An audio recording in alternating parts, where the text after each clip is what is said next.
Hello guys, welcome to my channel. So, meron tayong gagawin dito. Meron dinala dito yung Divan 40 inches. So, ang issue daw nito ay parang may narinig silang pumutok sa loob. Tapos, ang nangyari, nawalan siya ng sound. Tapos, biglang namatay yung unit. Tapos, nung pag-on nila, wala ng sound yung unit niya. So, no audio na siya. Bali, kanina lang to dumating. So, ito yung model niya. Divan. So, ang nangyari daw dyan guys, nung nanonood sila ay bigla daw may parang pumutok na mahina lang tapos nag-restart yung TV. Nung pag-open ng TV, wala na siyang sound. So, ang nakita kong issue niya ay nung tinesting ko siya actually, na-testing ko ni siya. Bali, shorted yung supply dito sa my amplifier. So, yung 12 volts line niya na capacitor ay shorted to ground. So, ang nangyari guys ay binacktrace ko yung supply niya papunta sa power supply board. So, tiyanek ko ay wala namang problema yung power supply niya pero meron akong naririnig na parang tumutunog sa power supply section. Ayan, so testingin muna natin guys, pakita ko lang sa inyo. So, ikabit natin yung cable niya. Tapos, i-power on natin. So, actually, napalitan ko na yung switching MOSFET dyan. Ayan pala yung pumutok. So, may pumutok dyan. So, yung P-MOSFET niya, P-channel MOSFET, yan yung pumutok. Kasi nga, nag-shorted yung sa may ampli. So, actually, hindi ko pa nakikita kung ano yung shorted na pyesa dyan. So, ayan. Ito yung pinalitan ko na P-channel MOSFET. So, yung MOSFET niya ay Q4459 P-channel MOSFET. So, yun yung pinalitan ko. Buti lang may nakita akong pamalit. Tapos nung pinalitan ko yan, may problema pa rin siya. So nung hindi ko pa ito tinatanggal, ang nangyayari, nag-on yung TV kaso wala siyang audio. So yung P-channel MOSFET na yan guys, yan yung pumutok na pyesa. So kung makikita nyo yan, sa ibabaw niyan meron siyang parang butas. So pumutok nga siya. Ayan. So di ko alam kung kita nyo yung butas niya. So yan yung pinalitan ko. So ang ginawa ko, pinalitan ko kaso nangyari hindi siya nag-on. So meron pa siyang isang problema. So pakita ko lang sa inyo. Ito, saksak natin. Ayan. So test ko lang ito. Ayan, so nakabit ko yung power. Ayan.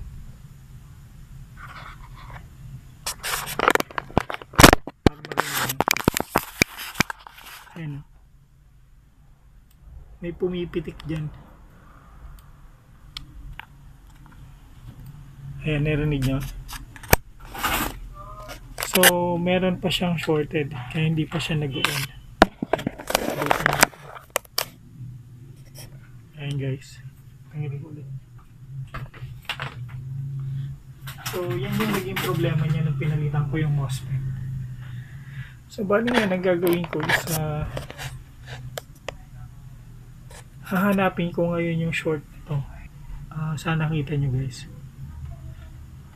Okay, dito ko lang para makita nyo. Ayan guys, pasensya na. Ayusin ko lang yung aking camera. Medyo malayo kasi yung mount niya. Para medyo makita nyo. Ayan. Pasensya na guys, manual ako ngayon. Hindi nakaset up yung aking pang record. So yan. So ito, continuity test.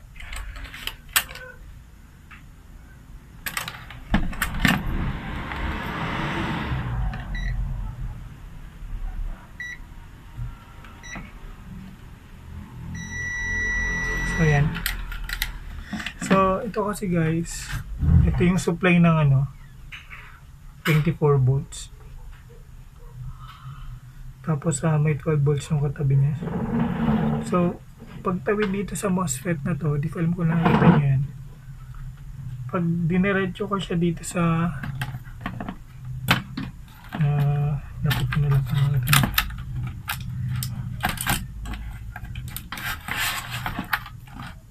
So, pag diniretso ko siya dito,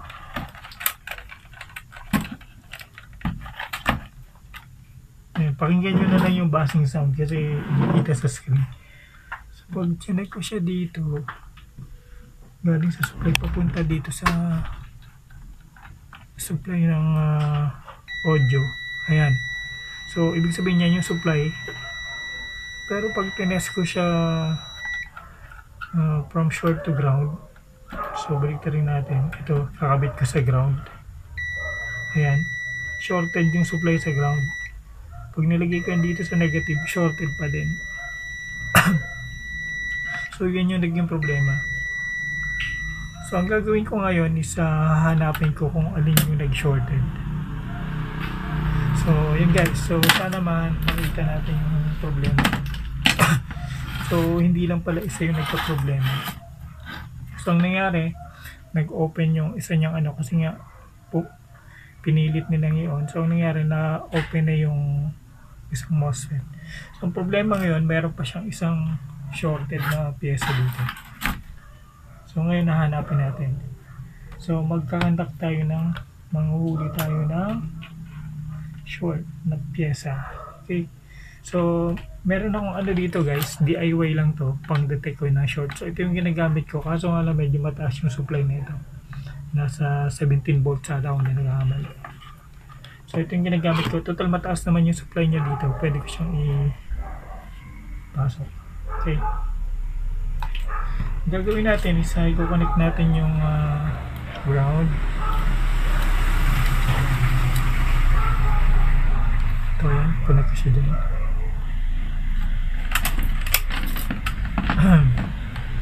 Tapos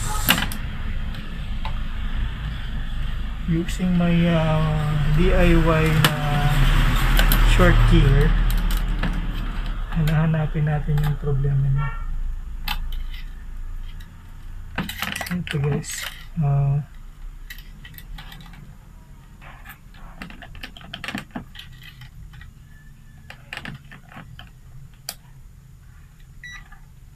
ayan. So, kung makikita nyo, meron siyang 16 volts. So, ang gagawin ko, dito na ako mag-inject sa output ng MOSFET. So, maghahanap tayo ng umiinit na pyesa. Ayan. So, tingnan nyo yung voltage niya kung bumababa o ano. So, ngayon guys, i-inject ko siya dito. Ayan. So, nag-spark. So, nakita nyo, nag-zero yung voltage. So, kakapain natin kung merong uminit na pyesa. Ayan. So, actually dito lang tayo mag-focus kasi nandito yung short niya.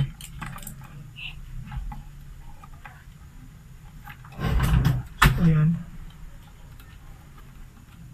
Gate lang, ayusin natin. Sensya na guys, medyo hirap pa ngayon eh. Ayan.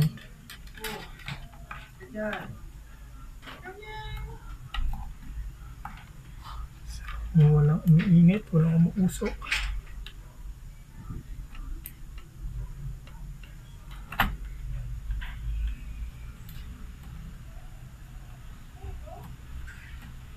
So, wala naman siya. So, another. Ayan. So, walang umiinit dito sa bubble guys.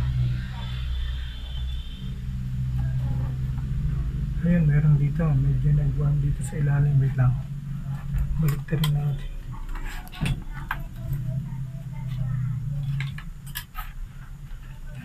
Kasi nagtataka ko dito sa board na to. Meron pa siya ano guys. Meron pa siya dito. May mga pyesa. So, meron siyang uminit dito. Ah, yun. Ito. Ayan guys. So, dito banda yung uminit kanina. So, either of the two. Kasi ito, Tinest ko na to kanina eh. Nagbibip din yan. So, pakita ko sa inyo. Ayun guys, kung bago kayo dito sa aking Facebook page at sa aking YouTube channel ay huwag niyo kalimutang i-follow at mag-subscribe para updated kayo sa mga darating pa nating video. Ayan guys, so ito kasi kanina, tinanggal ko na to, shorted yun eh. So, dalawa yung nagbibip. So, parang dito yung may uminit kanina. So, ang gagawin ko i-double check. Saan yung uminit? So, kakapain ko itong dalawa na to. So, supply ulit natin ang negative. So, siguro hawakan ko na lang. Ayun, so mahirap pala gumawa at mag-record ng ganito na sabay. So, pasensya na kayo guys. Para makita nyo din guys.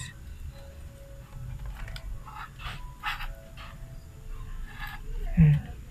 So, inject ko yung voltage dito. Sa dating point na pinaglagyan ko. Ayan.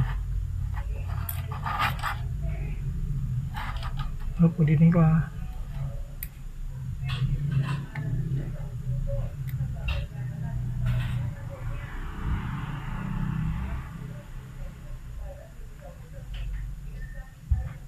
Ayun, ito guys, umiinit oh. Ito yung umiinit guys.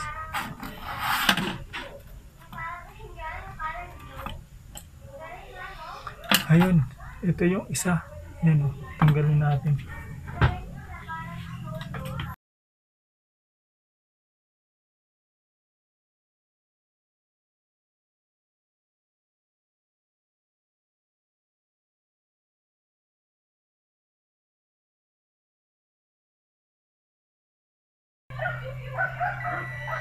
Ayun. So, shorted na siya guys. Tama yung hinala natin. Ayun. Ayun. So, palitan natin yan. Ito may kinuha na ako kanina. So, kasi nalobat yung cellphone ko. So, palitan na natin. Lagyan na natin ng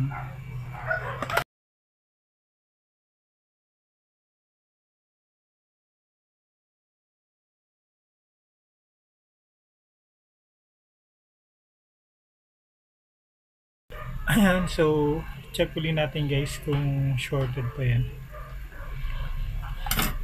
So dapat wala na tayong masukat na ayun. So wala na yung short na guys. So dapat pag sinukatan natin itong output nitong capacitor, hindi na rin siya tutunog. Ayan guys oh, so hindi na siya tumutunog. Ayan. So, check natin. Ground. Ayan. Ayan. So, hindi na siya short. Ayan. So, galing sa supply. Good na siya guys. So, ngayon guys, i-assemble na natin. Ayun guys, so assemble ko na to. Bilisan na lang natin. So, kung bago pala kayo guys dito sa aking page ay huwag nyo kalimutang i-follow yung aking page, pati yung aking Facebook. And kung bago rin kayo guys sa aking YouTube channel, andyan yung link. Huwag nyo kalimutang mag-subscribe at supportahan yung aking channel. And don't skip ads guys para naman makapag-upload na tayo ng mga ganitong video. Yun lang guys, maraming salamat. Remove. So, okay na. May sound na tayong naririnig. So, ayun lang guys. Ayun yung sira niyan. So, pag may na-encounter kayo na ganyang problema, check nyo lang yung SMD capacitor just in case kung wala siya dun sa pinaka-supply line. Okay, sige guys, hanggang sa susunod huwag nyo kalimutang mag-like and subscribe sa aking channel para sa mga darating pa nating video, updated kayo lagi. Okay guys, maraming salamat. Bye!